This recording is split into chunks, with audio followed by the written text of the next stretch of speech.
Como fazer amigos e influenciar pessoas. Parte 1. Se você quiser causar uma boa primeira impressão, sorria. São as nossas ações, e não as nossas palavras, que mostram aos outros o que pensamos sobre eles. Assim, quando vamos conhecer alguém, o jeito mais fácil de dizer "eu gostei de você" e "estou muito contente por conhecê-lo" é simplesmente sorrindo. Nós humanos somos apaixonados por pessoas que sorriem para nós. Quando uma pessoa que acabamos de conhecer sorri para nós, temos uma tendência de gostar dela. Por exemplo, ver o sorriso de um bebê nos faz nos sentirmos muito bem por dentro, assim como ver um cachorro abanar seu rabo freneticamente por ele estar contente em nos ver. Se você quiser que uma pessoa goste de você de primeira, você deve mostrar aos outros o quanto você gosta de estar com elas. Se você está feliz por encontrar alguém, essa pessoa também ficará feliz em vê-lo. Os psicólogos descobriram outro efeito causado por sorrir em excesso. Parece que a conexão entre emoções positivas e o sorriso não é uma via de mão única. Sorrir conscientemente pode levar a emoções positivas, assim como emoções positivas podem levar a um sorriso involuntário. Isso quer dizer que, quando sorrimos, deixamos tanto as outras pessoas quanto a nós mesmos mais felizes.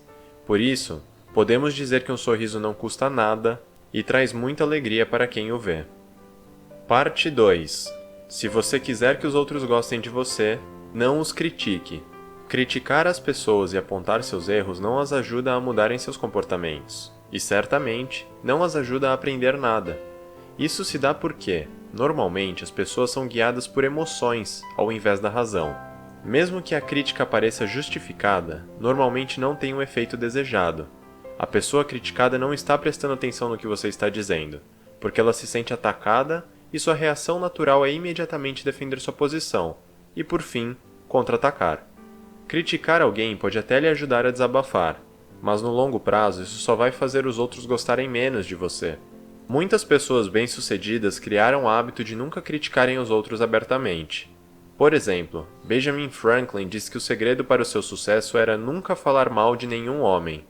Abraham Lincoln aprendeu bem essa lição também. Ele costumava criticar publicamente seus oponentes, até que um dia suas críticas quase o levaram a um duelo de espadas.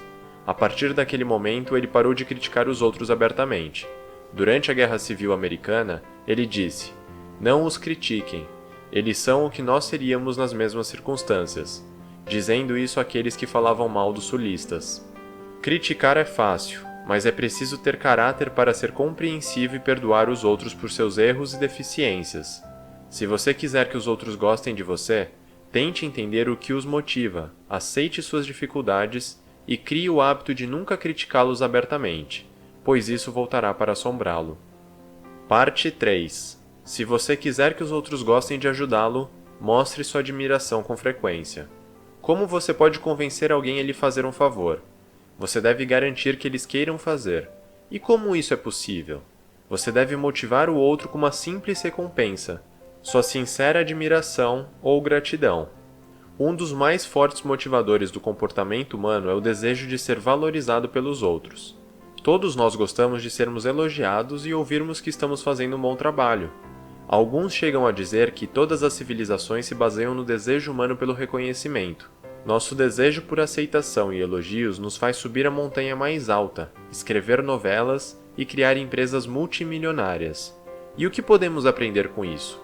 A possibilidade de receber um elogio como recompensa é um motivador muito mais forte do que ameaçar os outros com punições por um trabalho mal feito. Para alguém querer lhe ajudar, você deve ser conhecido como uma pessoa que mostra admiração e consideração, e não como uma pessoa que critica. Para mostrar sua gratidão e se tornar alguém com quem as pessoas gostam de trabalhar, use expressões simples como "obrigado", "me desculpe" e aprenda a fazer elogios sinceros. Não fique bajulando as pessoas, elas logo irão perceber isso. Sua gratidão deve ser sincera. Para conseguir esse grau de sinceridade é crucial ter a mentalidade correta. Tente pensar como Ralph Waldo Emerson, que disse que toda pessoa que ele conhecia era superior a ele de algum modo. Assim, sempre existia algo para ele aprender e valorizar nos outros. Se você respeitar os outros e levá-los a sério, achará mais fácil valorizar o trabalho deles e mostrar uma gratidão sincera. E por sua vez, eles vão gostar e querer trabalhar mais com você. Parte 4. Se você quiser ser interessante, se interesse pelos outros.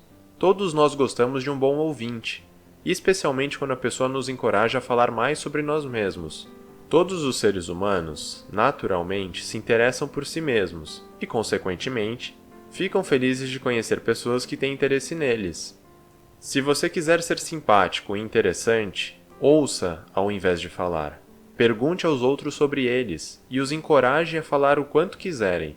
O segredo de ser interessante é simplesmente estar interessado. Ouvir de verdade envolve prestar total atenção na outra pessoa. Faça esforços sinceros de mostrar que você está realmente interessado em ouvi-los. Não os interrompa e nem fique distraído. Sigmund Freud ficou famoso por sua habilidade de ouvir. Ele se destacou por mostrar aos outros o quanto ele achava interessante o que ele ouvia. As pessoas se sentiam tão confortáveis que, em troca, revelavam suas mais íntimas emoções e experiências a ele. Por um outro lado, falar demais de si mesmo, não dar ouvidos e interromper os outros quando eles falam, fará com que as pessoas não gostem de você. Falar só de você indica egocentrismo, se tornando extremamente desagradável para os outros. Portanto, se você quiser ser mais agradável, tente ser um bom ouvinte e incentive os outros a falarem, especialmente sobre eles próprios. Parte 5.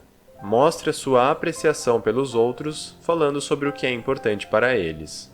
As pessoas gostam de conversar com um bom ouvinte, mas, mais do que isso, elas gostam de conversar com pessoas que conhecem e se interessam pelas mesmas coisas que elas, como seus trabalhos e hobbies.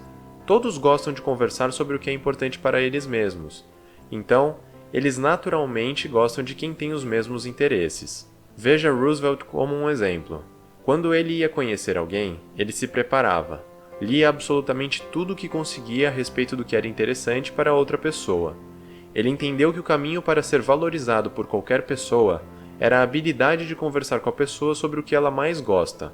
É claro que existe um assunto em que todos se interessam, eles próprios. Toda pessoa sente que é valiosa e interessante e gostam quando os outros confirmam essa crença. Benjamin Disraeli estava absolutamente certo quando disse: fale com as pessoas sobre elas próprias e elas ouvirão por horas. Sempre que conhecer alguém, procure algo que você admira nelas e diga isso a elas. Independentemente de quem você conhecer, você sempre pode achar alguma característica que você admira. Por exemplo, certa vez, o autor Dale Carnegie queria melhorar o dia de um funcionário entediado. Então ele lhe disse: eu certamente gostaria de ter a sua cabeleira. O jeito mais fácil de desenvolver a mentalidade para apreciar os outros é lembrar-se da regra de ouro. Trate os outros como você gostaria de ser tratado. Parte 6. Nós gostamos de pessoas que nos apreciam e se lembram de coisas sobre nós, como nosso nome. Como os cachorros conseguem ganhar a afeição das pessoas apenas alguns segundos após conhecê-las? A resposta é simples: amor incondicional. Um cachorro sempre está interessado em você, e ele mostra esse interesse com muito entusiasmo. Nós respondemos a esse comportamento, pois gostamos quando eles nos mostram afeição. Isso aumenta nossa autoestima e nos deixa felizes. Então, qual é a lição que podemos tirar para as nossas interações diárias? Se você quiser conquistar os outros, mostre toda a sua admiração com entusiasmo. Mostre que você está interessado neles e no que eles têm a dizer, e tente se lembrar do que eles lhe disseram. Na prática, quer dizer que você deve sempre cumprimentar os outros com entusiasmo, ser um bom ouvinte e certificar-se de lembrar de detalhes pessoais, como, por exemplo, nomes e datas de aniversário. Isso requer algum esforço. Por exemplo, talvez você tenha que fazer algumas anotações após cada encontro, mas no longo prazo vai valer muito a pena. Já que todos nós gostamos de ouvir o próprio nome, o segredo para ganhar a afeição é lembrar e usar o nome da pessoa sempre que possível. Sempre que conhecer alguém novo, procure lembrar o nome dela e usar durante a conversa. A pessoa gostará mais de você imediatamente. Roosevelt era popular entre seus funcionários porque ele tinha o hábito de cumprimentá-los pelos seus nomes. Ele também reservava tempo para ouvi-los e tentava se lembrar do que eles haviam dito. Desta maneira, ele mostrava sua admiração pelas pessoas e, com isso, obteve um retorno muito maior de suas relações. Parte número 7. Evite todas as discussões. Elas não podem ser vencidas. Pense nisso. Qual a razão para discutir com a outra pessoa? Em cada 9 de 10 casos, após o término de uma discussão, ambas as partes estão ainda mais convictas de suas posições do que antes. Não há nada a ganhar com essas situações. Não importa o resultado, seu oponente não vai concordar com você. Ao contrário, ele só vai ficar ressentido com você pelo que lhe foi dito. Por isso, a única solução é evitar que essas situações até mesmo comecem. Nem sempre é necessário chegar a um acordo quando encontrar oposição às suas ideias. É importante que os outros questionem seu ponto de vista, sem impor suas próprias ideias a eles. Seja grato pela opinião deles e pense a respeito do que eles disseram, ao invés de automaticamente discutir para fortalecer suas ideias. Se duas pessoas sempre concordam em tudo, então uma delas é dispensável. Porém, se as duas pessoas estão sempre gritando e discutindo uma com a outra, nunca chegarão a uma solução. Por isso, evite discussões, mas quando elas forem absolutamente necessárias e inevitáveis, você deve tentar manter as suas emoções o mais longe possível da discussão. Primeiramente, ambas as partes devem se manter separadas para pensar no assunto. Elas só devem se encontrar depois que os ânimos se acalmarem. Parte número 8.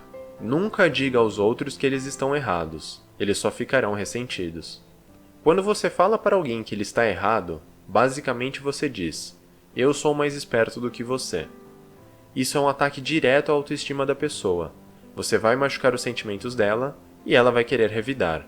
De modo geral, sempre que você quiser expressar uma opinião oposta de alguém, nunca use termos diretos como está claro que, ou obviamente esse caso é, já que esses termos sugerem a ideia de eu sou mais esperto do que você. Mesmo que você acredite que seja mais esperto, nunca exponha essa mentalidade aos outros. Para fazer com que a outra pessoa reavalie seu ponto de vista, é muito melhor ser humilde e ter a mente aberta. Você pode dizer coisas como: eu penso de outra maneira, mas posso estar errado. Já errei muito, então vamos avaliar juntos os fatores novamente. Se apresentar sua opinião dessa forma, é muito improvável que a outra pessoa se ofenda ou fique ressentida antes de ouvir o que você tem a dizer. Com um pouco de sorte, uma abordagem discreta vai transformar oponentes em aliados num piscar de olhos, tornando possível que você mude a opinião deles. Benjamin Franklin criou o hábito de nunca discordar abertamente dos outros. Ele até mesmo eliminou expressões como certamente e sem sombra de dúvidas, quando se dirigia às outras pessoas. Ele achava que essas expressões eram muito duras e refletiam uma mentalidade inflexível. Ao contrário, ele usava termos como estou convencido ou então imagino que... Parte 9.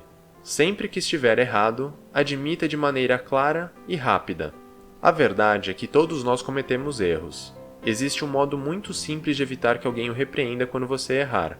Admita seu erro de maneira clara e rápida. Isso pode ter um efeito inesperado. No momento em que você admite a culpa, a situação tem uma reviravolta. A pessoa que estava planejando aumentar a autoestima dela através de uma crítica há alguns segundos, agora ela se vê obrigada a ser gentil e lhe perdoar se ela ainda quiser ter a última palavra. Dale Carnegie teve uma experiência com uma situação semelhante. Certa vez, ele foi abordado por um policial porque estava andando com seu cachorro sem uma focinheira. Antes de o policial começar a falar, Carnegie pediu 1000 desculpas e disse o quanto o erro era inadmissível. Normalmente, o policial seria muito crítico e pragmático, mas graças a ele ter se adiantado e admitido a culpa, o policial fez o oposto. Ele aceitou as desculpas de Carnegie e o isentou da multa. Essa abordagem também traz outro efeito positivo. Admitir os erros abertamente é melhor do que ouvir os outros lhe acusando por eles. É mais provável que os outros pensem melhor a seu respeito quando você admite seus erros abertamente. Qualquer um pode se defender quando criticado, mas é necessário muito caráter para admitir abertamente seus erros e deficiências e, é claro, se desculpar. Parte 10. Para ser convincente, faça com que as pessoas digam sim sempre que possível. Se você quiser persuadir alguém a mudar de opinião, nunca deixe que eles percebam que isso é o que você quer. Ninguém gosta de ser obrigado a mudar de opinião. Assim, você deve persuadi-los indiretamente. Primeiramente, tente ganhar a pessoa sendo agradável, polido e paciente. Se você for agressivo, seu oponente não vai lhe dar ouvidos e sentirá que precisa se revidar e defender sua opinião. Então, para evitar isso, sempre se foque nos interesses em comum. Deixe claro que ambos têm o mesmo objetivo. Nunca revele seu ponto de vista antes de certificar que a outra pessoa acredita que vocês têm interesses em comum. Uma vez que a pessoa vê que seus objetivos são semelhantes, o jeito mais eficaz de persuadi-los é fazendo com que eles concordem com você o maior número de vezes possível. Monte seus argumentos com um monte de perguntas breves, que só podem ser respondidas com um sim. O raciocínio por trás dessa abordagem, que também é conhecida como método socrático, é simples. Quanto mais respostas sim você conseguir na conversa, maior é a chance de você conseguir um sim quando você finalmente revelar sua opinião sobre um determinado assunto. Você pode até convencer pessoas que se opõem categoricamente pelo uso do método socrático. Resumo final: garanta que os outros gostem de você, sorrindo, os ouvindo e mostrando que você os valoriza. Isso vai fazer com que eles lhe ouçam mais e façam favores para você.